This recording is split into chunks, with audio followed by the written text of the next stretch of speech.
De nombreuses études en sciences de l'éducation et en psycholinguistique démontrent que l'apprentissage est plus efficace lorsque les enfants commencent leur scolarité dans leur langue maternelle. En Afrique, l'enseignement repose principalement sur des langues étrangères comme le français, l'anglais ou le portugais.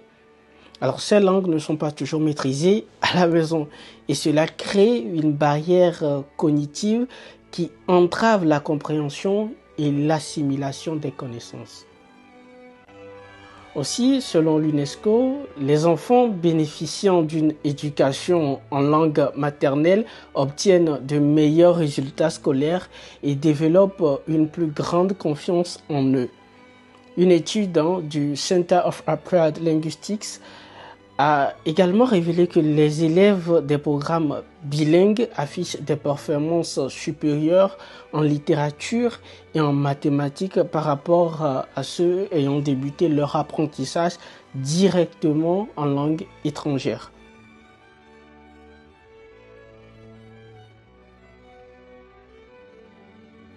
L'utilisation des langues locales dans l'éducation présente au moins 3 avantages majeurs.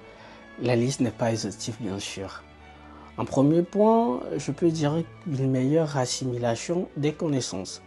C'est-à-dire que lorsque l'enfant apprend dans une langue qu'il comprend naturellement, il capte plus facilement les concepts et progresse plus rapidement. Une étude de l'Université de Stanford sur les programmes éducatifs en Afrique de l'Est a démontré d'ailleurs que les élèves ayant débuté en langue maternelle obtenaient de meilleurs résultats en lecture et en logique. En deuxième point, je peux citer une réduction significative du taux d'abandon scolaire. C'est-à-dire que l'incompréhension des cours dispensés dans une langue étrangère pousse de nombreux élèves à décrocher. Je peux citer l'exemple du Mali. Au Mali, par exemple, l'introduction d'un programme bilingue a permis de diminuer le taux d'abandon scolaire de 30%. Et en troisième point, je parlerai d'une valorisation des cultures et des identités locales.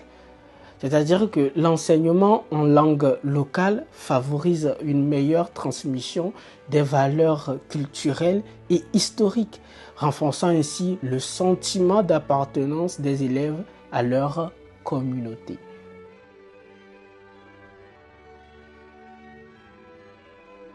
Plusieurs obstacles doivent être levés pour garantir le succès d'un enseignement en langue locale.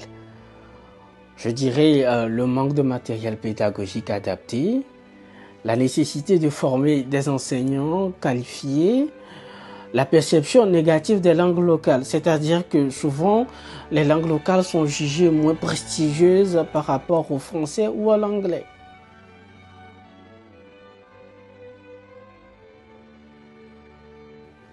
Alors pour instaurer un système éducatif en langue locale performant, il est indispensable de développer du matériel pédagogique de qualité en langue locale. Il faudrait aussi former des enseignants spécialisés dans l'enseignement bilingue, sensibiliser les populations aussi à l'importance de l'éducation en langue maternelle. Il faut aussi élaborer des politiques linguistiques claires et adaptées à chaque contexte national. Et aussi, surtout, il faut analyser l'impact de la langue d'enseignement sur la perception de l'intelligence. Vous savez, c'est très important lorsqu'un système éducatif repose sur une langue étrangère. Il tend à privilégier les élèves dotés d'une forte intelligence linguistique. Et cela crée un biais qui peut mener à la marginalisation d'autres formes d'intelligence. Parce qu'il y a plusieurs formes d'intelligence. Il y a l'intelligence logico-mathématique. Ce sont des élèves qui sont très forts dans les mathématiques et qui arrivent à faire des calculs mathématiques rapidement. Il y a l'intelligence musicale.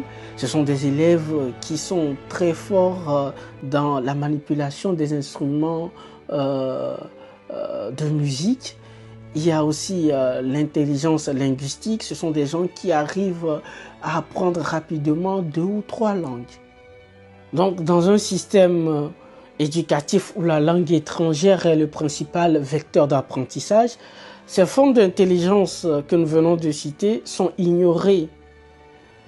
C'est ainsi que de nombreux enfants, pourtant brillants, sont écartés et catalogués comme étant inadaptés au système scolaire.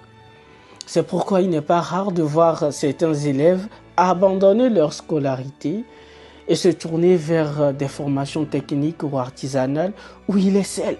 Et beaucoup deviennent des mécaniciens talentueux, des couturiers hors pair, des artisans d'exception. Leur échec scolaire n'était pas lié à un manque d'intelligence, non, mais à un décalage entre leurs compétences et le mode d'apprentissage imposé. Cette réalité illustre les risques d'un système éducatif entièrement fondé sur une langue étrangère. Donc, en marginalisant ceux qui n'ont pas une intelligence linguistique développée, on prive la société de talents et de compétences précieuses qui pourraient contribuer au développement économique et social.